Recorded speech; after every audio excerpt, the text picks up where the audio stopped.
sama melafazkan basmalah. Bismillahirrahmanirrahim. Bismillahirrahmanirrahim. Untuk selanjutnya, untuk sambutan pada malam hari ini, mohon berkenan Bapak Dr. Faisal untuk memberikan sambutan dalam pengajian pada malam hari ini. Pada beliau disilakan. Bismillahirrahmanirrahim. Assalamualaikum warahmatullahi wabarakatuh. Waalaikumsalam warahmatullahi wabarakatuh. Alhamdulillahirabbil alamin. Wa bihi nasta'inu ala umuri dunya waddin. Wa ala alihi wa sahbihi ajmain. Asyhadu an la ilaha illallah wahdahu la syarikalah. Wa asyhadu anna Muhammadan abduhu wa rasuluh. La nabiyya wa la rasula ba'dah, amma ba'du. Yang kami hormati Ustaz Purwadi, Ketua MCCDI, yang kami hormati Dr. Eko Ridi yang senantiasa mengawal bersama Pak Purwadi kegiatan pesantren COVID ini, dan Mas Irwan selaku moderator serta jamaah pesantren COVID yang kami banggakan. Yang pertama, kita panjatkan puji syukur kehadirat Allah Subhanahu wa taala atas limpah nikmat karunia-Nya. Alhamdulillah sampai malam hari ini kita masih diberikan karunia, rahmat, nikmat dan hidayah dari Allah Subhanahu wa taala. Sehingga malam hari ini kita masih diberikan sehat walaupun terpapar COVID, tidak apa-apa, yang penting sehat gitu ya. Dan ini masih merupakan karunia dari Allah Subhanahu wa taala. Mudah-mudahan kesempatan pada malam hari ini kita dapat mengambil hikmahnya dengan mendapatkan ilmu yang nanti akan disampaikan oleh Ustaz Royan Utsani. Oh ya, terima kasih Ustaz Royan atas kerawan dan kesediaannya untuk membersamai kami dalam Muhammadiyah with you pada jamaah santri COVID pada kesempatan yang baik ini. Tidak terasa 1 tahun hampir kita berjalan di pesantren COVID. Kalau dulu namanya PKU with you, sekarang Muhammadiyah with you. Yang kalau di jumlah sudah berapa Pak Purwadi jumlah santrinya? Santrinya udah ratusan, Ustadz. Ratusan ya. Iya. Cukup banyak. Ya, alhamdulillah. Ini kalau diadakan reuni bagus banget Pak Purwadi. Nanti sekali-kali ada pengajian besar gitu Muhammadiyah with seluruh santri bersama alumni. Iya, bersama alumni. Jadi kalau sekarang yang masih terkonfirmasi COVID positif, nah nanti ada pengajian besar undangan dengan alumni-alumninya, LC-nya gitu. Ya, insya Allah kita. Insya Allah menarik Pak Purwadi. Iya, Ustaz. Sekali lagi terima kasih pada jamaah atas partisipasinya mengikuti pengajian rutin Muhammadiyah with you pada malam hari ini. Mudah-mudahan kita senantiasa diberikan kekuatan, kesehatan, kesabaran, dan insya Allah kita bisa mengambil hikmah dari kejadian yang dialami oleh kita semua terpapar COVID-19 ini. Jadi mudah-mudahan dengan terpaparnya kita ini tidak lewat begitu saja, tetapi bisa menjadi cerminan buat kita semua, hikmah yang bisa kita ambil sehingga kita bisa melangkah lebih baik lagi ke depan. Saya kira itu yang dapat kami sampaikan. Sekali lagi terima kasih Pak Purwadi, Bu Rini yang senantiasa mengawal jalannya Muhammadiyah with you. Mudah-mudahan menjadi amal jariah panjenengan semua. Amin ya rabbal alamin. Demikian yang dapat kami sampaikan, kurang lebihnya mohon maaf. Wabillahi taufiq wal hidayah. Assalamualaikum warahmatullahi wabarakatuh. Waalaikumsalam warahmatullahi wabarakatuh. Terima kasih kami haturkan pada Bapak Dr. Faisal yang telah memberikan sambutan dalam pengajian malam hari ini. Baik Bapak dan Ibu jamaah yang kami hormati, untuk selanjutnya kita akan bersama-sama mengikuti pengajian dengan tema vaksin dalam perspektif hukum Islam yang langsung akan disampaikan oleh Ustadz Royan Utsani LC MHI. Pada beliau dengan segala hormat disilakan.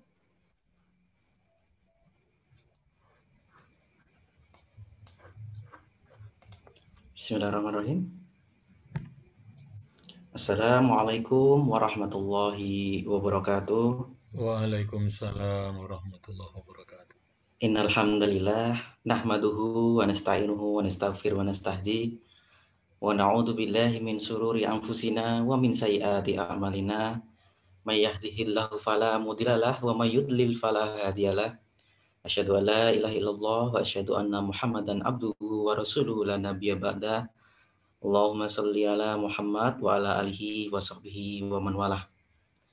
Yang sama-sama kami hormati Bapak Dr. Ahmad Faisal, yang sama-sama kami hormati Bapak Purwadi, Ibu Dr. Eko Lili, kemudian Mas Irwan sebagai moderator, Bapak Ibu yang dirahmati Allah. Alhamdulillah pada malam hari ini kita diberikan Allah Subhanahu wa taala nikmat, baik itu nikmat iman, nikmat Islam, nikmat kesempatan sehat, sehingga kita bisa rawuh di majelis yang insya Allah diberkahi Allah ini.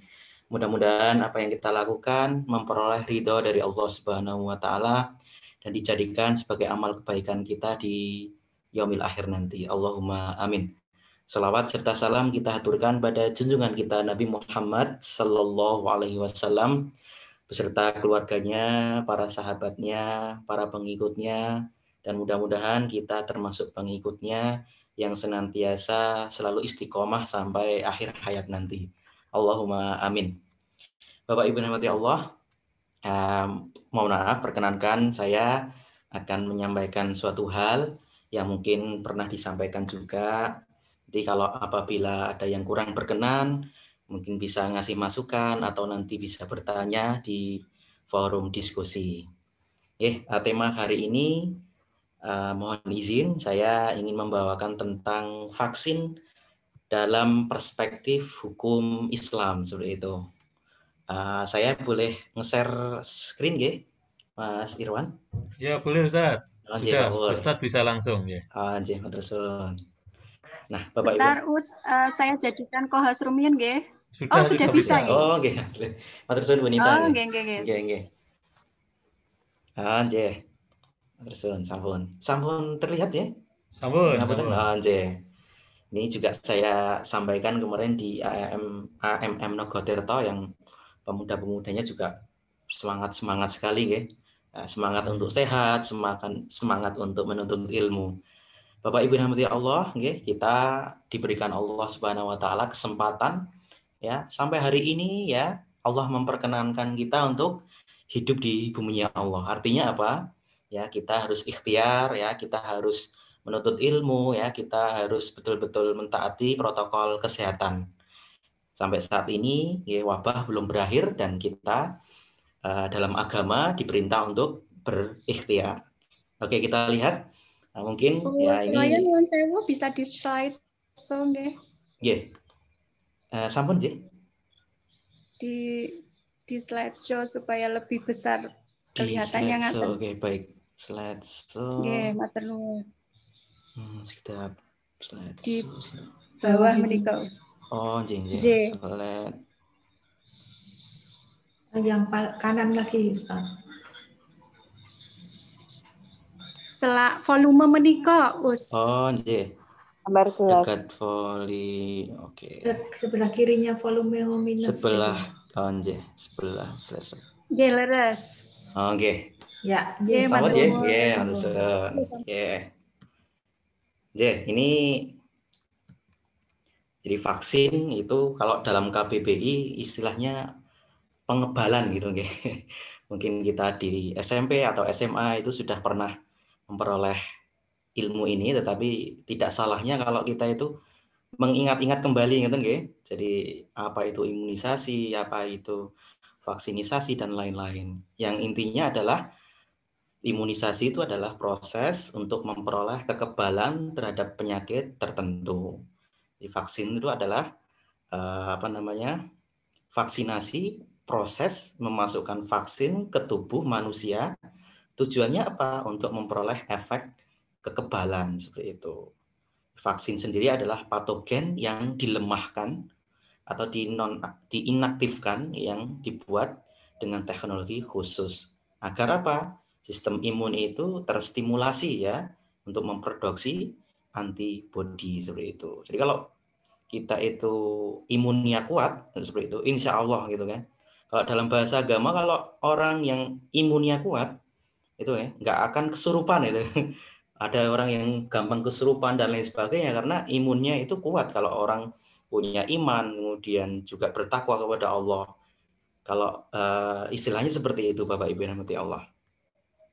Nah, kemudian ya ini kemarin juga sudah dijelaskan oleh Prof. Zulis ya. Jadi itu memicu sel-sel imun tubuh menghasilkan antibodi seperti itu.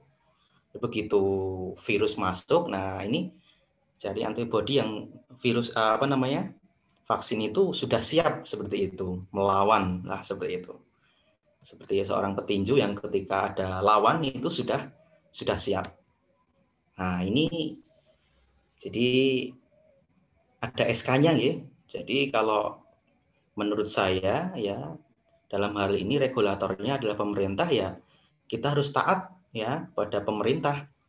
Karena ada ayat Al-Qur'an yang mengatakan, wahai orang-orang yang beriman, ya ayyuhalladzina amanu atiullah wa atiur rasul wa ulil amri minkum ya. Wahai orang-orang yang beriman, taatlah Allah, taati Rasul, kemudian ulil amri. Kalau dalam konteks ini ya regulatornya ya pemerintah seperti itu. Yang memegang kekuasaan ya kita harus taat seperti itu. Protokol kesehatan ya kita harus taati. Di Saudi sendiri Bapak Ibu, di Arab Saudi itu ada kebijakan ya peraturan. Jadi kalau ada orang yang tidak pakai masker kok di luar ya ruangan seperti itu ya di tempat umum itu dendanya 1.000 real ternyata. Lumayan ya. Saya tanya sama teman saya yang lagi studi di sana, loh kok seperti itu? Iya, tapi kadang kebijakan itu nggak populer di antara kita, tetapi bermanfaat seperti itu. Ya namanya kebijakan kan kita tidak bisa, ya artinya sesuai dengan harapan kita, tetapi itu sangat bermanfaat. Jadi sampai dendanya itu 1.000 real atau sekitar 4 juta seperti itu. Jadi nggak pakai masker ya di tempat umum ya, dendanya 4 juta seperti itu. Kalau sampai 3 kali berturut-turut ya nanti bisa, kata beliau ya, bisa dipenjara seperti itu. Waduh. Tapi ini bermanfaat katanya ya. Jadi bisa mencegah bahkan ya seperti itu. Ya, memakai masker, mencuci tangan, menghindari itu bisa mencegah ya, mencegah masuknya virus. Nah, ini Bapak Ibu yang dirahmati Allah ya, dasar hukumnya adalah kita taat sama ulil amri ya seperti itu. Ya kalau kita disuruh untuk vaksin ya insya Allah. Ya kalau saya boleh bilang ya tidak ada suatu pemerintah yang ingin menjerumuskan warganya seperti itu. Meskipun ada berita-berita atau broadcast yang kurang bertanggung jawab seperti itu, nggih. Nah, wah itu proyek dari ini dan dari ini ya kita berhusnudzon ya, insya Allah kita diberikan Allah.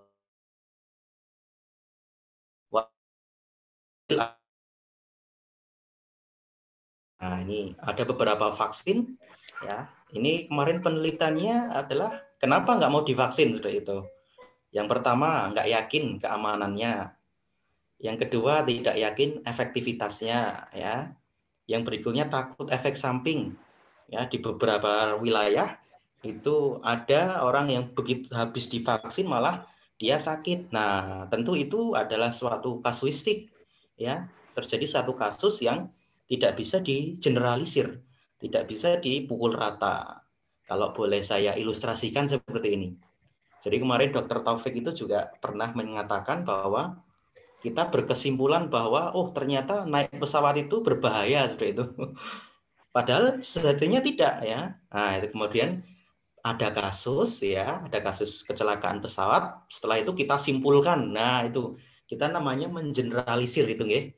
Ya, padahal kalau pesawat itu ya survei di lembaga di Amerika itu mengatakan bahwa pesawat itu ya relatif ya tingkat keamanannya tinggi. Jadi ketika ada 8.000 penerbangan itu ya paling enggak potensi kecelakaannya 1 ya, kemudian baru kereta, setelah itu kapal, setelah itu mobil, setelah itu motor seperti itu. Jadi motor pun ya, kemudian mobil itu juga sangat rentan sekali untuk kecelakaan ya. tingkat kecelakaannya tinggi ya. Tapi kita kenapa kok mengeneralisir ketika ada kecelakaan, berarti kita kalau naik pesawat itu berbahaya, padahal tidak. Ya 8.000 penerbangan ya baru satu kesempatan atau chance untuk kecelakaan. Yang berikutnya kepercayaan agama, orang nggak mau divaksin, entah itu najis, entah itu haram dan lain sebagainya. Nah ini yang perlu ditingkatkan literasinya. Jadi kita harus, Bapak Ibu, kalau nanti kita kembali ke masyarakat, kalau di sini juga ada beberapa ustadz, kemudian ada mubalik, ada tokoh masyarakat, kita harus mengedukasi masyarakat kita sehingga mereka yakin. Nah, Bapak Ibu rahmati Allah, ada juga, apakah ini proyek gitu ya? Saya beberapa bulan yang lalu dapat broadcast yang mungkin tidak bertanggung jawab. Apakah jadi vaksin itu adalah proyek gitu ya? Proyek untuk meminimalisir jumlah manusia, jadi untuk mengurangi manusia, karena orang-orang kaya itu nggak mau jadi lingkungan dan alamnya itu dinikmati orang banyak seperti itu. Nah itu menurut saya ya harus ditingkatkan literasinya, harus tabayun. Pertanyaannya kalau umpamanya orang-orang kaya seperti Bill Gates yang katanya itu ini adalah proyek dari mereka, kenapa mereka juga membuat suatu lembaga yayasan, suatu lembaga amalan seperti itu? Ya kalau umpamanya ini proyek ya seperti itu ya, logikanya gimana seperti itu ya? Jadi kalau menurut saya kita husnudzon bahwa insya Allah ya vaksin yang dibeli oleh pemerintah itu insya Allah aman, efikasinya juga luar biasa ya.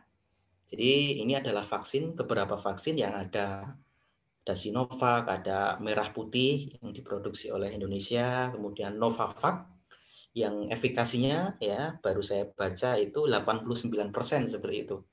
Kalau Sinovac itu alhamdulillah sudah 65% ke atas gitu ya. Jadi standarnya WHO itu 50. Nah ini ya, mungkin Bapak Ibu sudah perso semuanya ya. Kemanjuran, kalau orang Jawa itu kira-kira obat ini mandi ora seperti itu. Kira-kira mandi enggak sih seperti itu. Kemudian aman enggak sih? Ya. Jadi itu yang dipertimbangkan. Untuk vaksin Sinovac ya, itu efikasinya sampai 65 ke atas itu. Nah, ini kalau enggak divaksin. Nah, ini bagaimana kalau enggak divaksin? Ya, akan terinfeksi ya, potensinya itu 19,4 juta orang terinfeksi COVID. Padahal sekarang sudah 1 juta lebih ya. Ya datanya di pemerintah sudah 1 juta lebih. Jadi kalau mamanya divaksin itu bisa mencegah ya 12,7 juta kasus. Luar biasa Bapak Ibu dengan melakukan protokol kesehatan, memakai masker, mencuci tangan dan menjaga jarak. Penduduk kita luar biasa banyaknya, 270 juta penduduk Indonesia. Ini kalau nggak divaksin ya resikonya tadi Bapak Ibu ya 19 juta lebih bisa terinfeksi. Nah ini jadi vaksinisasi itu ya tujuannya apa toh ya menurunkan sakit dan kematian ya. Orang yang terlihat gagah di medsos dia kira-kira olahraga terus Bapak Ibu itu mungkin terpapar juga ya. Mungkin badannya sehat tetapi mohon maaf mungkin secara zahir dia sehat tetapi nggak tahu dia punya penyakit komorbid atau penyakit bawaan atau tidak seperti itu.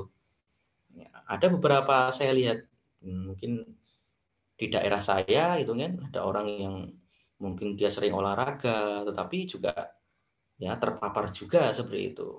Yang kedua mencapai kekebalan ya, melindungi dan memperkuat sistem kesehatan, menjaga produktivitas. Ini luar biasa ya. Jadi dampaknya luar biasa. Dampak sosial, ekonomi ya, banyak sekarang yang sudah kukut ya. Usaha-usaha sudah kukut ya. Kemudian luar biasa dampaknya. Dampak wabah. Nah, Bapak Ibu yang dirahmati Allah, nah ini kita lihat ya, kesehatan dalam Islam. Bagaimana Islam itu memandang sehat. Ya, Rasulullah sendiri adalah seorang pribadi yang sehat Bapak Ibu. Baginda Nabi ya, bersabda ya, manfaatkan 5 perkara sebelum 5. Dan ini sudah kita hafal ketika kecil. Ightanim khamsan qabla khamsin. Ya, manfaatkan 5 sebelum 5. Masa muda sebelum datang tua, sehat sebelum datang sakit. Dulu waktu kita sehat, ya, mungkin kita punya rencana, tapi kalau sudah sakit itu nggak enak sekali rasanya.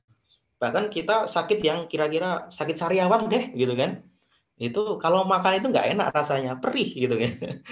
Jadi berarti sehat itu luar biasa, okay?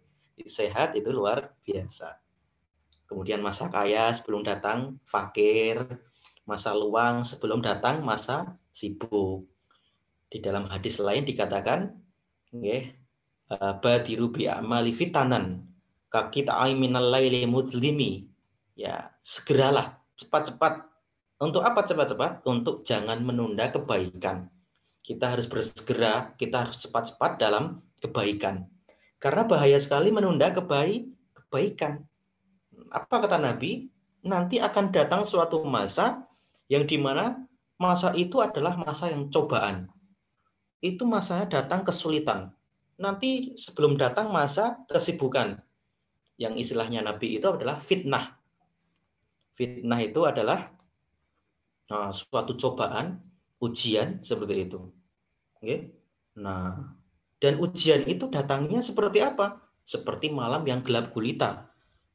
Oh, tiba-tiba usianya 10 tahun, tiba-tiba usianya 20 tahun. Kok nggak kerasa usianya sudah 30? Kok nggak kerasa usianya sudah 40? Nggak kerasa usianya sudah 60. Masya Allah. Benar kata Nabi apa? Badiru bi amali fitanan kaki ta'ai minal laili mudlimi yusbihu rajul mu'minan wa yumsi kafiron. Orang itu bisa berubah. Ya. Kalau nggak cepat-cepat, nanti akan datang kesibukan. Nanti akan datang suatu sakit. Nanti akan datang suatu musibah.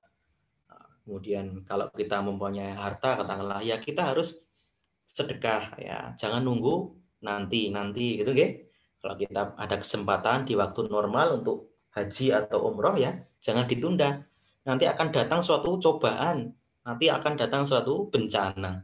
Kalau sekarang kita nggak bisa ngaji, katakanlah belum bisa baca Quran, ya jangan tunda nanti, nunggu sampai tua gitu, nggih. Nah, itu berbahaya kata Nabi. Karena manusia itu sifatnya bisa berubah. Nanti akan datang suatu masa yang kita itu datang kesibukan. Nah, itu luar biasa.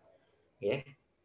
Nah, Bapak Ibu yang dirahmati Allah, nah ini hidupmu sebelum datang matimu. Jadi hidup itu berguna, ya. Hidup itu sangat bernilai di sisi Allah. Maka selama kita hidup, ya kita harus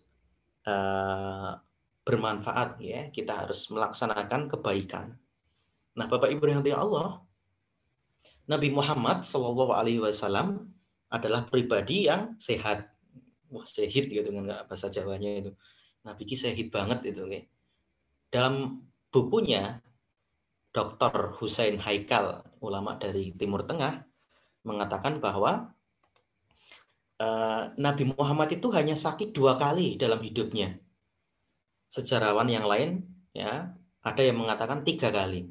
Tapi tidak ada yang mengatakan Nabi itu sakit 4 kali, 5 kali, 6 kali. Paling tidak 2-3 kali sakit dalam hidupnya. Berarti Nabi itu adalah pribadi yang sangat sehat. Ya, sakitnya yang pertama ketika kembali dari makam Baqi. Yang kedua ketika mau wafat, ya, demam dan susah tidur. Nah, kemudian sama para penulis, kenapa Nabi itu sehat? Ya, mungkin dicari-cari gitu, ya, diteliti. Nabi itu apa yang menjadi kebiasaan Nabi? Yang pertama tentu bangun pagi gitu, ya. Ya, jadi jangan terlalu bergadang, ya. Kemudian Rasulullah itu selalu melaksanakan sholat sunnah fajar. Sholat sunnah fajar itu apa toh? Sholat sunnah subuh. Oke. Fajar itu nama lainnya subuh. Ya, Rasulullah, ya, salah satu kebiasaan beliau adalah Rasulullah selalu melaksanakan sholat sunnah subuh. Yang di dalam hadis dikatakan raqatail fajri khairum minad dunya wa ma fiha. 2 rakaat sholat sunnah subuh itu lebih baik dari dunia dan seisinya.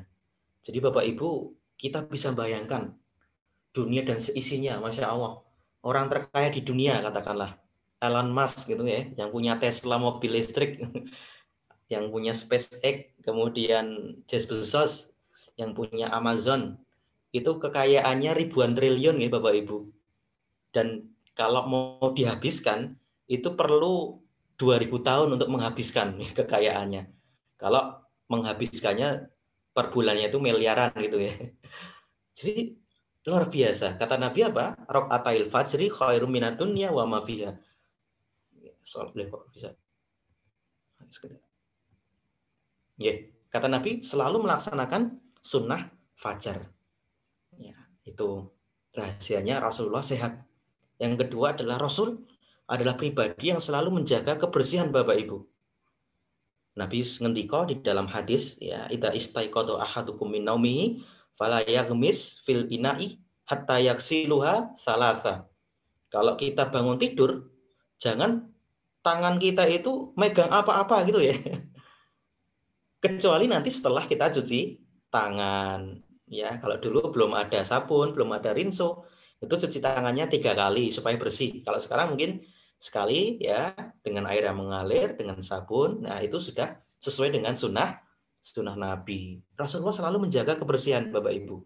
Kita saja kalau habis aktivitas, kata pakar kesehatan, ya, itu dianjurkan untuk cuci tangan. Salah satu cara untuk mencegah COVID itu adalah cuci tangan, ya. Jangan memegang 3T itu, ya. Mata, hidung, kemudian mulut itu, ya. Tetapi Rasulullah selalu mencuci tangan. Kalau bangun tidur saja disuruh nyuci tangan, apalagi habis aktivitas ya ditambah. Jadi apa? Tambah cuci tangan lagi gitu ya. Oke. Dan Nabi ya selalu mandi ya, selalu menjaga kebersihan Rasulullah. Rasulullah ya di dalam Syama'il Muhammadiyah beliau adalah pribadi yang bersih ya, meskipun sederhana pakaiannya. Beliau adalah pribadi yang Masya Allah ya, wangi Bapak Ibu. Jadi orang dekat beliau itu senang gitu ya. Oh, kalau orang mohon maaf ya 3 hari nggak mandi itu, waduh, dengan alasan ini adalah seni gitu ya. Wah, saya itu orang kesenian. Saya nggak mandi seperti itu. Nah, itu kan gila nih, musta'ake yang lainnya. Kemudian Rasulullah selalu ya, dan ini Quran mengatakan makan makanan yang halal dan bergizi. Ya, saat ini ya, saya mempunyai tetangga itu usia 14 tahun itu sudah diabetes Bapak Ibu. Ya, sudah 1 bulan di ICU. Itu ternyata dokter mengatakan ya ini karena faktor makanan. Ya. Mohon maaf nih, jadi makanan yang cepat saji, mohon maaf ya. Itu dia tanpa diimbangi dengan tentu olahraga dan lain sebagainya. Itu gulanya 500 ke atas itu ya. Nah, ini luar biasa. Maka Al-Qur'an selalu mengatakan apa? Fal yang duril insanu ila to'ami. Hendaklah manusia itu perhatikan terhadap makanan yang ia makan. Ya, kalau bahasa kita ya makanan yang halal dan bergizi. Karena ada makanan yang halal tapi tidak bergizi. Ya mungkin penderita mohon maaf diabetes. Kalau gula itu kan halal, tetapi dia mungkin tidak baik seperti itu. Maka Al-Qur'an mengatakan halalan thayyibah ya, makan dan yang bergizi seperti itu. Dan kita ya ini ada suatu kejadian yang sangat luar biasa. Allah di dalam Al-Qur'an mengharamkan yang namanya bangkai ya Bapak Ibu. Bangkai. Ada suatu petani itu nemu bangkai kambing kemudian dibawa ke rumahnya, kemudian apa digulai gitu ya, bangkai loh padahal ya. Kemudian sakit ya sekeluarga, ternyata ada indikasi dia virus antrak gitu ya, yang itu jarang ya. Nah itu luar biasa ya, padahal Allah sudah haramkan apa bangkai, yaitu hikmahnya kita diperintah untuk makan makanan yang bergizi, makan yang halal seperti itu. Kemudian berikutnya adalah olahraga. Nabi itu selalu olahraga. Ya. Beliau berlari-lari dengan Siti Aisyah, ya. Beliau berkuda, beliau memakai unta, ya. Suatu ketika unta beliau itu diselip oleh ontanya orang miskin gitu ya. Kata Nabi, Masya Allah, lihatlah orang itu, orang miskin itu. Wah, dia bahagia banget itu ya. Miskin tapi bahagia. Naik onta lagi gitu. Ya, jadi kata Nabi, tidak ada kebahagiaan yang mutlak di dunia ini. Saya teringat sekali bahwa ini sabdanya Nabi ini sangat luar biasa dalam kehidupan kita. Satu hal yang pasti Bapak Ibu, tidak ada kebahagiaan yang mutlak di dunia ini. Ada orang yang kaya, muda, keluarganya lengkap, sempurna hidupnya. Itu tidak ada, kata Nabi. Tidak ada kebahagiaan yang mutlak di dunia. Kebahagiaan mutlak itu ketika nanti kita di akhirat. Ya, ketika wabil khusus kita masuk surga. Mudah-mudahan kita masuk surga, nggih, Bapak Ibu. Allahumma amin. Selalu olahraga gitu, gerak badan. Paling tidak 30 menit ya, itu badannya digerakkan seperti itu. Saat ini orang yang punya harapan hidup tinggi itu orang Jepang. Saya tanya sama teman saya yang di Jepang, kenapa orang Jepang itu harapan hidupnya sampai usia 84 tahun setengah, itu hampir 85 tahun. Rahasia katanya pekerja keras gitu nih. Katanya dia itu gesit gerak gitu nih. Kalau orang Indonesia yang paling tinggi harapan hidupnya ternyata orang Sleman ya Bapak Ibu. Yang perempuan, yang putrinya itu 64 tahun gitu ya. 64 apa nggih? Kalau yang laki-lakinya 63 sampai 62, 63 seperti itu. Sebentar ini saya next. Nah, perintah untuk berobat ya. Rasulullah ngendika ya, sesungguhnya Allah menurunkan penyakit dan obatnya. Di satu riwayat dikatakan ya, kalau apabila obat itu sudah terkena suatu penyakit itu sudah terkena obat, insya Allah akan sembuh dengan izin Allah. Tetapi ada catatan bahwa kita dilarang untuk berobat dengan yang haram seperti itu. Kecuali nanti ada pengecualiannya ya. Nanti kita akan bahas. Itu. Jadi perintah di dalam agama itu kalau tidak ada indikasinya yang memalingkan, ya berarti perintah itu wajib. Kalau kita diperintah untuk sholat, katakanlah aqimus sholat, dirikanlah sholat, tunaikan zakat, berarti apa? Sholat itu wajib, berzakat itu wajib, seperti itu.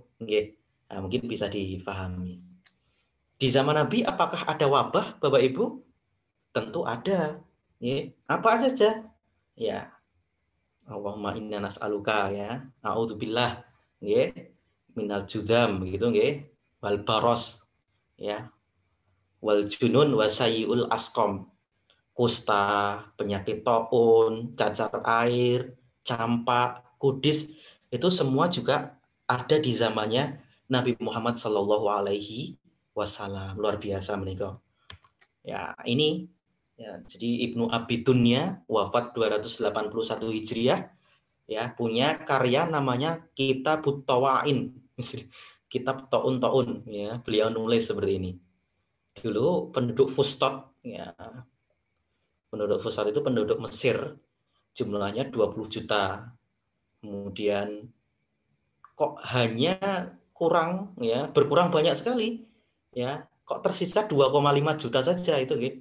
Itu di tahunnya Ibnu Hajar juga seperti itu, tahun 749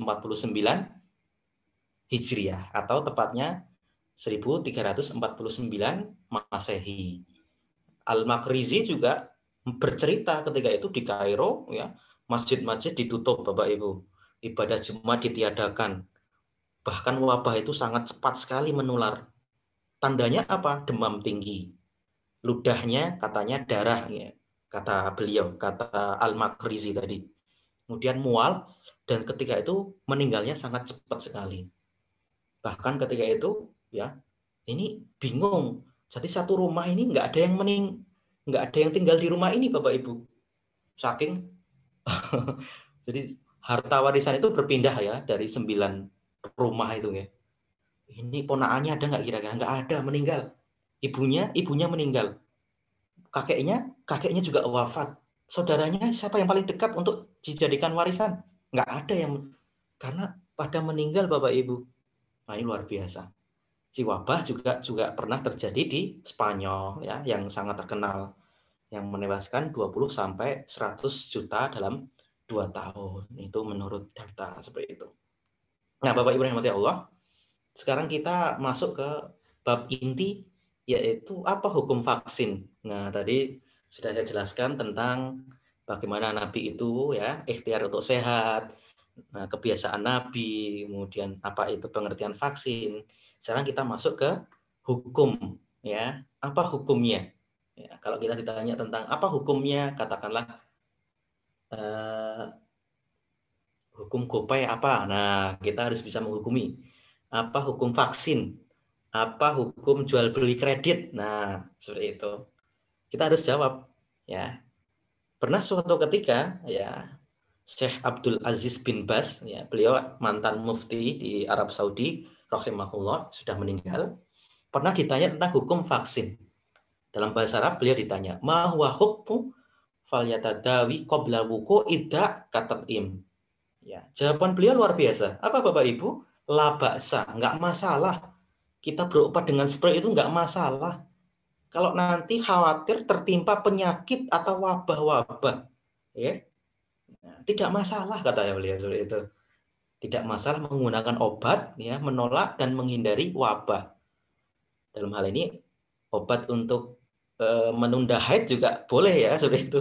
Jadi kalau kita mau umroh atau kita mau haji itu, ya ada fatwa yang mengatakan boleh, ya seperti itu. Bahkan itu boleh gitu ya. Nah, di dalam hadis juga dikatakan ya, siapa yang makan 7 butir kurma ya pada pagi hari, insya Allah ia akan ya tidak akan terkena pengaruh buruk sihir atau racun.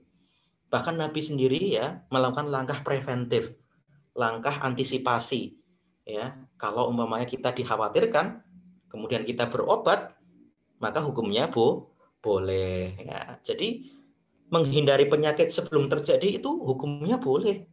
Ya, seperti itu. Nah, ini satu poin ya. Jadi ulama di Saudi pun ya membolehkan vaksin. Ya, itu. Nah, berikutnya, tapi kalau vaksin itu dari yang najis atau yang haram seperti apa? Kita lihat dulu, ya. Dalam Islam itu kan berobat sangat dianjurkan, ya. Tetapi bagaimana kalau ia berobat dengan yang haram? Oke, ada satu istilah yang kita harus mengetahui. Yang pertama, ada istilah istihalah. Istihalah adalah berubahnya benda najis pada benda suci. Maka dihukumi suci.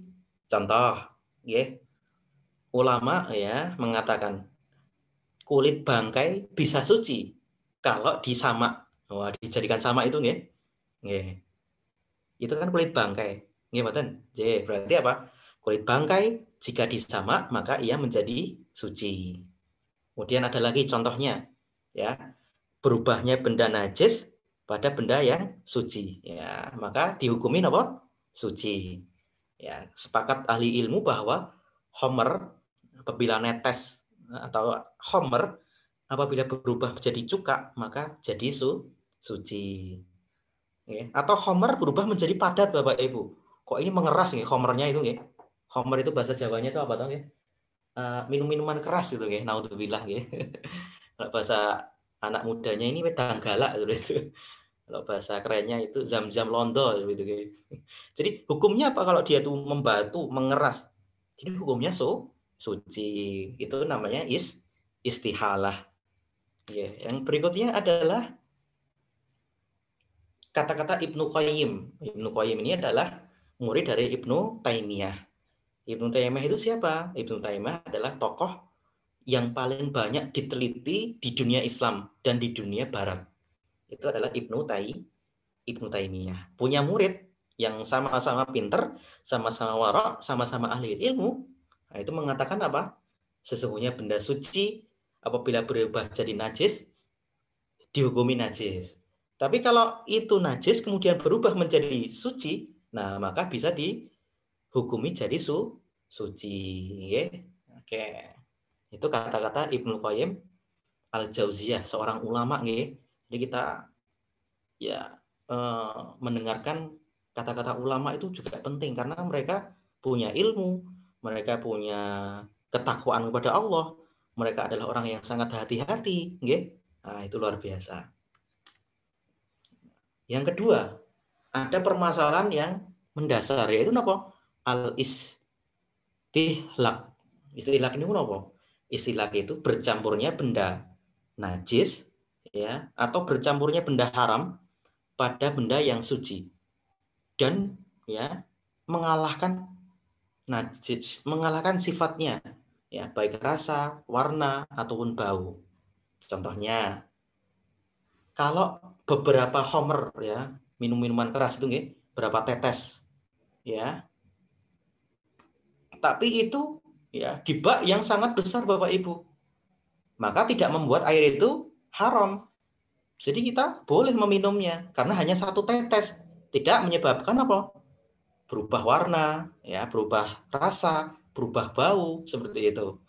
Ya, karena itu setetes saja. Nah, namanya istihlak. Istihlak ini apa? Ya, campur antara benda haram dan benda yang suci seperti itu.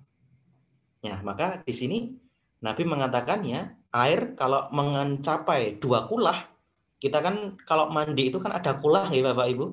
Kalau kulahnya itu tinggi, ya, itu ya. Kemudian ada, mohon maaf, kotoran cicak jatuh, apakah kita perlu membersihkan semuanya? Nah, itu rugi kalau membersihkan semuanya. Kenapa? Karena itu kata Nabi suci, ya, tidak najis. Kenapa? Karena tidak berubah rasa, warna maupun bau seperti itu. Nah, ini bisa dimengerti nggih? Nah, ini gampang sekali. Ya. Jadi kalau umpamanya airnya mengalir, Ustaz, mengalir, kemudian airnya banyak, kok ketetesan, katakanlah homer atau dia ada kotoran cicak, katakanlah, atau kotoran yang sedikit, ya, tidak merubah rasa, warna dan bau, maka itu suci. Ya, apalagi dia airnya mengalir seperti itu. Nah ini Bapak Ibu rahmati Allah, maka yang kedua itu namanya istihlak, ya, istihlak, campur itu ya. Tadi apa? Yang pertama istihalah, yang kedua istihlak seperti itu. Ya, contohnya, nah itu tadi ada orang yang meminum khamr yang campur dengan air banyak, oke? Sifat khamrnya hilang, ya, maka dia tidak dihukumi minum khamr. Ya, dia niatnya minum air putih katakanlah. Tapi kok dia kecampuran, ada bekas khamrnya dikit banget. Tapi air putihnya banyak Bapak Ibu, maka ya dihukumi halal. Ya. Yang kedua, ada seorang bayi yang diberi minum ASI yang telah bercampur dengan air yang banyak. Maka sifat susunya hilang, maka dia tidak dihukumi sebagai anak persusuan. Maksudnya gimana anak persusuan? Kalau umpamanya ada seorang ibu yang itu menyusukan banyak, ya, menyusui banyak anak, katakanlah si A, si B, si C, bayi A, bayi B, bayi C itu sama-sama menyusu ke ibu itu. Nah, kemudian ketika dia dewasa, ya, dia si bayi tadi dewasa, si A, si B, si C, kalau ada yang laki-laki dan perempuan, maka tidak boleh nikah sama saudara persusuan tadi.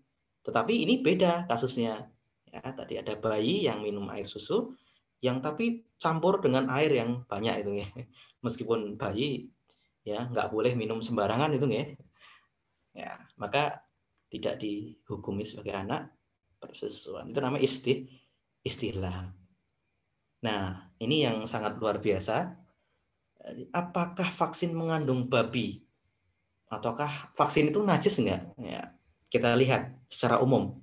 Ya, ada beberapa dokter, ada beberapa ahli kesehatan yaitu yang ngendiko bahwa ya ternyata itu ya bukan unsur hanya babi. Jadi enzim tripsin di babi itu hanya sebagai pemisah, filterisasi, bukan unsurnya seperti itu. Ya, pankreas memang ya, enzim tripsin yang dihasilkan dari pankreas babi ya. Kemudian digunakan teknologi modern. Nah, kemudian itu namanya ada vaksin seperti itu. Ya. Maka bagaimana hukumnya? Ya, kita lihat Bapak Ibu. Nah, di sini dikatakan ya, apakah termasuk darurat? Kalau anak nggak divaksin ya, nanti terkena penyakit polio. Di suatu jurnal dikatakan bahwa anak yang tidak divaksin ini banyak yang menderita polio. Ya, seperti lumpuh dan lain sebagainya. anak yang tidak divaksin, banyak yang meninggal di suatu daerah.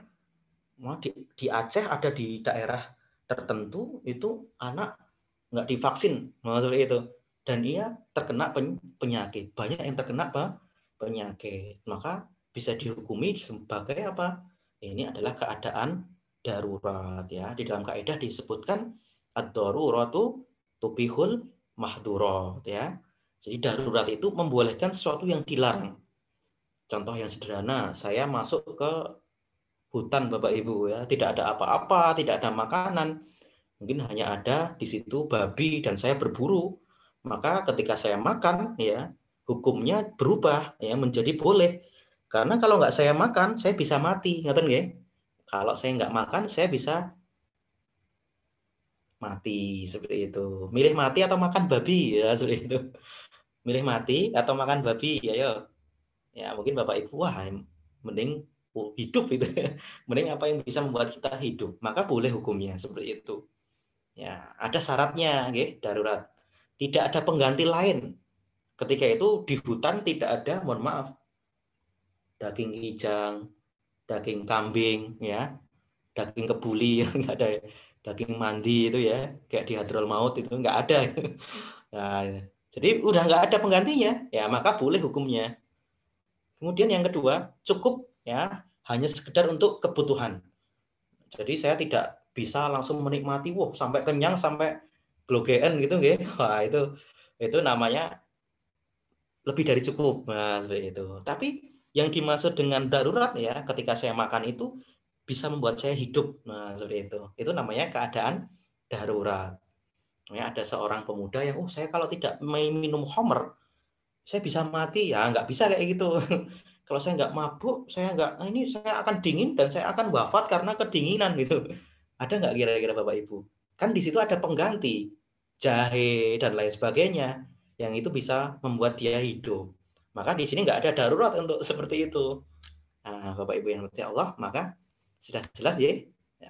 Maka di sini definisi darurat adalah keadaan yang menyebabkan jiwa kita itu terancam akan meninggal dunia. Ya, makan bangkai, berobat dengan yang haram, mengubah tata cara ibadah. Tadinya kita pakai masker itu hukumnya makruh. Tetapi ya menutup wajah itu ya kalau dalam ibadah itu makruh. Orang yang bercadar itu ketika berhaji itu disarankan, disunahkan untuk mencopot penutup mukanya. Di dalam sholat itu juga kalau bisa nggak boleh ada penutup muka. Tetapi pada waktu seperti ini hukumnya jadi berubah. Maka hukum Islam itu sangat elastis, sangat murunah bahasa Arabnya seperti itu. Maka hukumnya jadi mustahab, sangat dianjurkan karena maskermu melindungimu seperti itu. Maka sekarang banyak di masjid-masjid menerapkan protokol kesehatan. Ini luar biasa Bapak Ibu nanti Allah. Kalau bisa ya jangan copot masker itu nih. Selalu pakai masker ya di setiap kesempatan. Nah ini dalam khazanah fikih. Nah ini ada beberapa orang yang jatuh di dalam gua atau jurang. Masuk terperosok susah keluar. Nah ini namanya keadaan darurat. Ya. Boleh hukumnya memakan bangkai temannya Bapak Ibu. Asalkan tidak saling membunuh ya. Nah, kenapa? Karena sudah tidak kuat lapar. Nah ini juga boleh. Atau yang kedua, orang yang karam di laut ya boleh berlomba untuk berebut pelampung dengan orang lain ya. Boleh hukumnya berebut di sini ya. Nah, karena apa? Kalau kita mempersilahkan orang lain, ya, umpamanya ada pesawat jatuh di situ, kita harus berebut pelampung gitu nggih. Nah, kita boleh berebut pelampung. Jangan kok malah kita ya silahkan gitu ya. Itu ada pelampung. Nah, nanti kita bisa mati. Itu bukan isar. Isar itu mendahulukan kepentingan orang lain. Di dalam agama, isar di dalam ibadah itu bukan perkara yang dianjurkan Bapak Ibu. Contohnya, kalau saya itu belum sholat, mohon maaf, teman saya belum sholat. Di situ ada tempat wudhu tapi bisanya hanya satu orang wudhunya. Kalau saya mempersilahkan teman saya sholat, itu tidak dianjurkan dalam agama. Yang dianjurkan adalah saya harus mengambil air itu untuk berwudhu seperti itu. Itu namanya itsar. Itsar itu mendahulukan kepentingan orang lain, tapi tidak bisa dalam keadaan darurat atau tidak bisa dalam keadaan ibadah seperti itu. Karena saya belum ibadah, maka saya harus ibadah kepada Allah Subhanahu wa taala, tidak malah itsar. Itsar itu mendahulukan kepentingan orang lain. Nah, ini kalau ada madorot ya, nah ini berbahaya, saling berhadapan, kita ambil yang paling ringan. Bahwa saat ini virus corona sudah menyerang 200 negara lebih, kematiannya 2 juta lebih ya. Kemudian di Indonesia sekarang yang positif sudah 1 juta lebih. Nah, ini luar biasa. Ini suatu keadaan yang kalau menurut saya sudah darurat. Ya. Maka di akhaffu darurain gitu ya. Kita cari darurat yang lebih ringan seperti itu. Nah, ini ulama klasik juga sudah berbicara mengenai masalah ini. Saya senang mencomot atau mengambil pendapat ulama klasik itu karena mereka itu di zamannya itu mereka sudah berpikir ke depan Bapak Ibu. Coba kita lihat ya, Imam Nawawi meninggal 767. Imam Nawawi ini nggak nikah Bapak Ibu. Meninggal di usia sebelum 50 tahun ya beliau meninggal. Tapi karyanya luar biasa. Karyanya bisa membuat orang itu bermanfaat gitu. Buku-bukunya Riyadhus Shalihin, Al-Majmu, kemudian apa? Arba'in Nawawi, ya itu sangat luar biasa karyanya. Ya, meskipun Imam Nawawi tidak nikah seperti itu. Imam Nawawi mengatakan apa? Tidak apa-apa, ya. Tapi sebenarnya tidak boleh berobat dengan haram. Tapi kalau keadaan darurat itu boleh. Dengan dalil apa? Waqad fassalalakum ma harrama alaikum illa ma turirtum ilaihi. Luar biasa ini. Jadi tadinya nggak boleh berubah dengan haram, tapi kalau keadaan darurat itu hukumnya menjadi boleh. Sekarang itu Bapak Ibu sudah bukan darurat, sudah bukan najis atau tidak, atau berubah dengan haram atau tidak. Sekarang itu hidup dan mati. Sekarang itu kita itu hidup dan mati, ya, bukan perkara najis dan tidak. Kita itu sekarang berjuang untuk hidup dan mati, gitu ya. Kita berjuang untuk hidup di era corona ini luar biasa Bapak Ibu. Banyak orang yang sudah wafat. Di antara mereka itu ada sebagian yang mubalik, para ustadz, yang banyakkan juga ya ahli kesehatan, dokter, tenaga medis, Masya Allah. Sudah banyak yang meninggal Bapak Ibu. Kini antara hidup dan mati kalau menurut saya. Bukan masalah najis atau tidaknya itu ya. Ya berarti betul-betul luar biasa. Kesimpulannya adalah di MUI sudah dijelaskan bahwa vaksin ya yang pertama diberikan ini adalah Sinovac, itu halal ya, suci insya Allah. BPOM juga sudah mengatakan aman. Ya sudah, ini adalah satu ikhtiar kita untuk sehat, gitu. Oke, jadi kalau Majelis Tarjih ya sebelumnya sudah mengatakan, sebelumnya sudah berpendapat, sebelumnya sudah memberikan ya panduan Bapak Ibu. Yang penting kalau ada nanti ditemukan vaksin, yang penting itu aman, efikasinya baik, kemudian halal, insya Allah. Jadi Majelis Tarjih mendahului MUI, mendahului BPOM dalam mengeluarkan ya edukasinya seperti itu. Bahwa juga salah satu diturunkan syariat itu adalah melestarikan keturunan, menjaga kehidupan. Barang siapa yang menjaga kehidupan satu orang, seolah-olah dia itu menjaga kehidupan manusia semuanya. Kalau orang itu nggak divaksin, katakanlah dia terpapar OTG, OTW, bukan OTW, OTG, OTG, kemudian orang yang OTG itu ya 80% ya OTG itu ya. Jadi yang kena virus itu yang OTG itu 80% ya. Itu nanti menularkan ya orang yang rentan. Nah, orang yang sudah sepuh, punya komorbid. Nah, itu kan Masya Allah sangat berbahaya Bapak Ibu.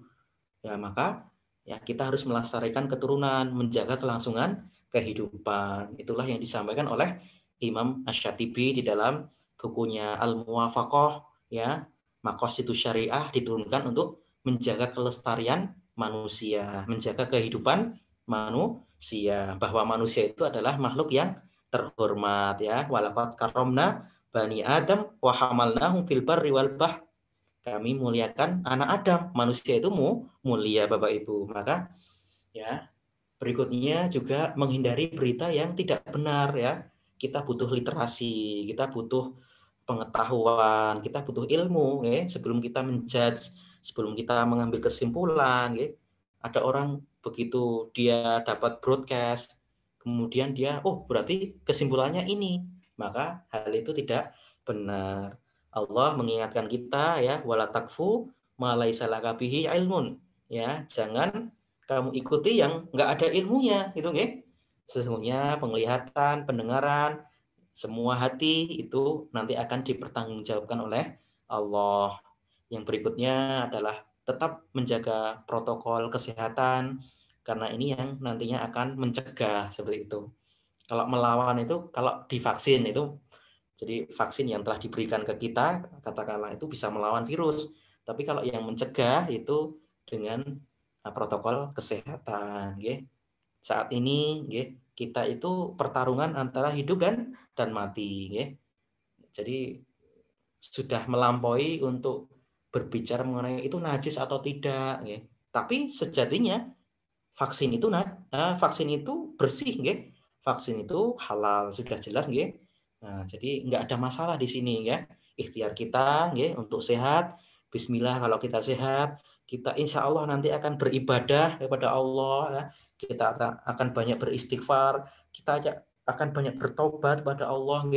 Jadi orang yang panjang umurnya, orang yang baik itu kata Nabi, orang yang panjang umurnya, kemudian dia amal ibadahnya itu juga baik seperti itu.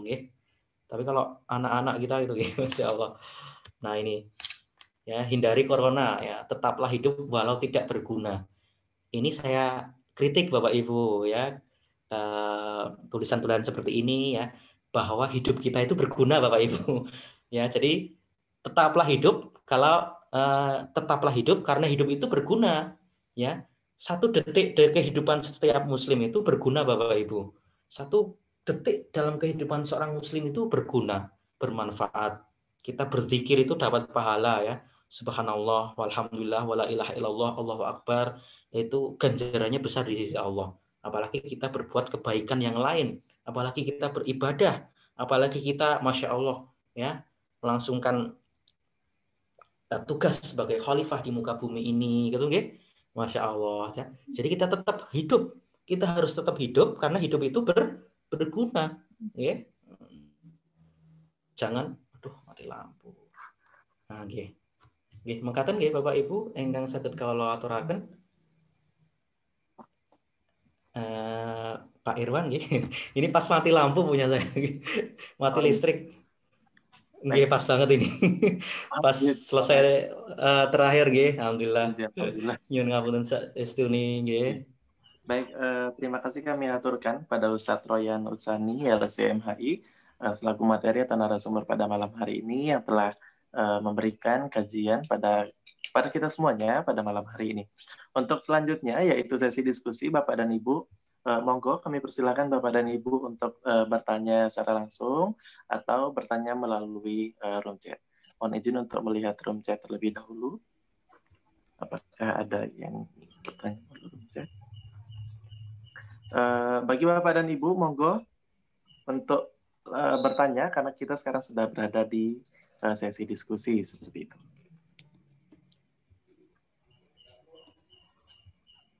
Untuk materinya sudah disampaikan oleh Mbak Nita, ada di room chat. Bapak dan Ibu bisa nanti untuk mengcopy terlebih dahulu Bapak dan Ibu, karena setelah pengajian ini berakhir, Bapak dan Ibu tidak bisa untuk melihat lagi, kecuali Bapak dan Ibu meminta secara personal kepada Mbak Nita, seperti itu.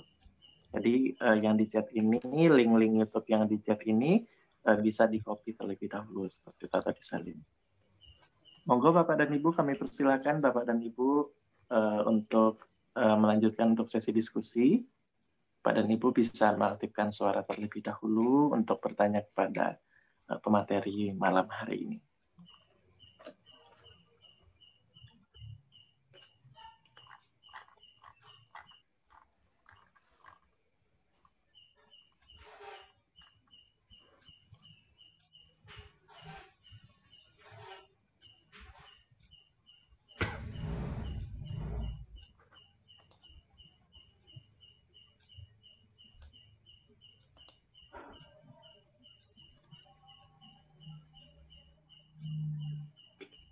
Kami ulang kembali lagi.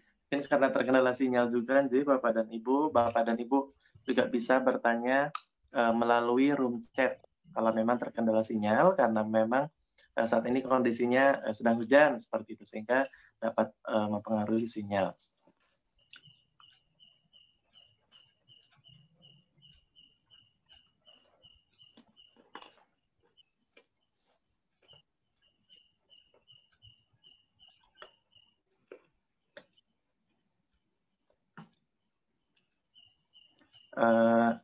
Mohon izin untuk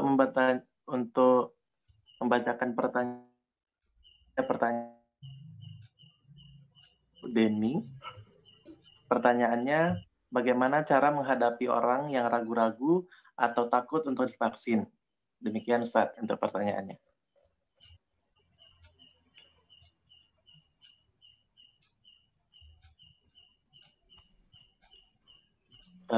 Sepertinya Usroyan terkendala sinyal de Irwan. Ini saya WA juga centang 1 karena listrik mati tadi ya. Soalnya listriknya juga mati Mbak Nita. Ya, saya kurang stabil. Pak Irwan. Nggak boten ini saya mati lampu ya. Seperti sinyalnya kurang bagus. Berarti ngagem HP nggih Ustadznya.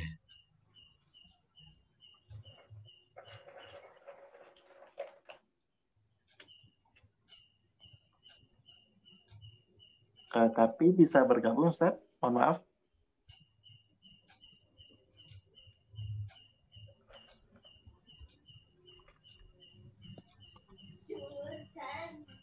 Pak Royan monitor, Pak Royan.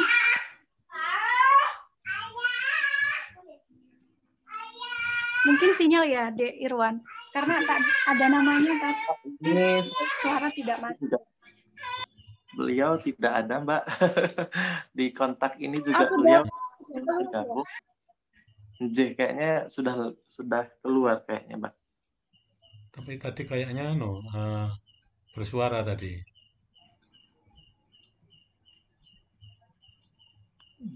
Mungkin sedang sambung mau gabung dengan, kalau pakai HP kan bisa nggih?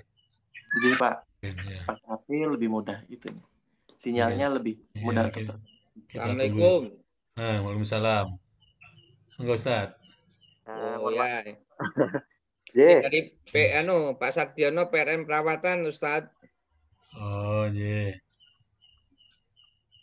Ini kan sudah bergabung.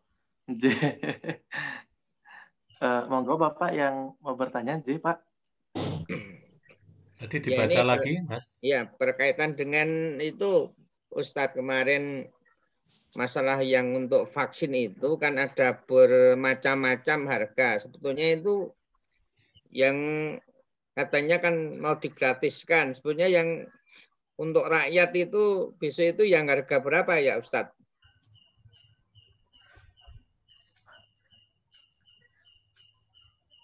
Oke. Saya jawab ya Pak Irwan, napa pripun? Monggo Ustaz. Oke. Kalau untuk masalah itu nyun ngapunten Pak, saya kurang paham kalau semuanya. Tetapi sudah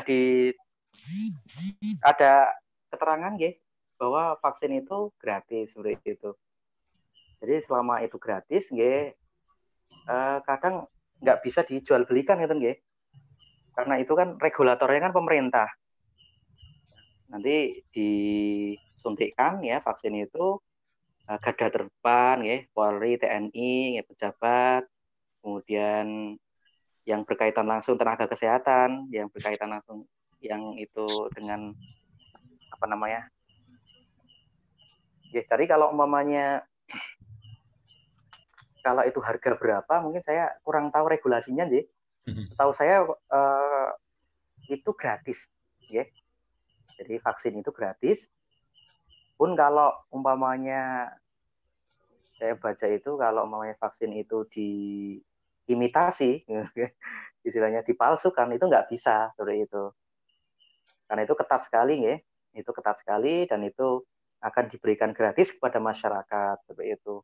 Karena anggaran pemerintah itu juga luar biasa untuk COVID ini. Maka insya Allah ya itu gratis. Tapi kalau vaksin yang di luar itu katakanlah maunya kayak herbal dan lain sebagainya itu suplemen ya, itu bukan vaksin ya.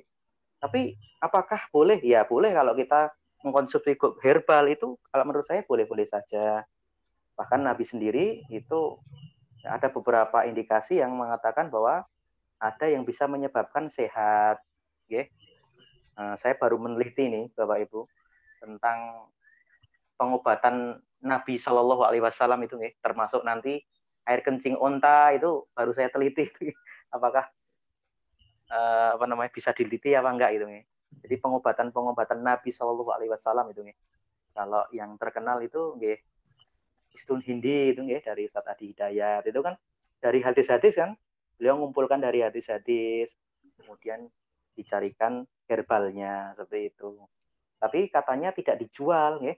Akan tetapi hanya orang yang positif saja yang boleh menggunakan atau boleh mengganti harganya.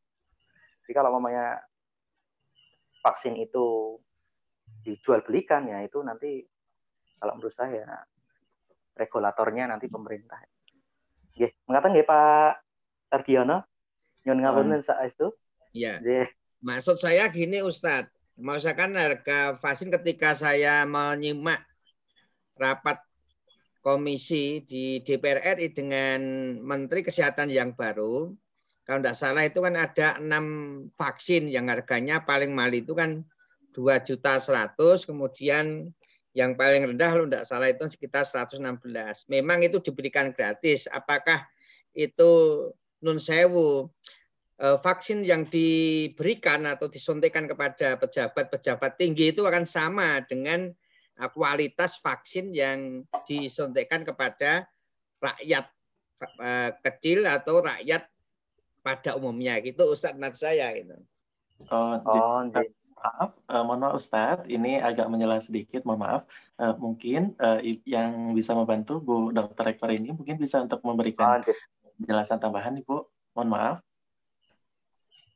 Matur suwun, saya sendiri sebenarnya nggak berani ya menjawab seperti ini ya, karena pernah Menteri Kesehatan menyampaikan seperti yang disampaikan Ustadz tadi ya, bahwa menjanjikan vaksin itu gratis kayak gitu.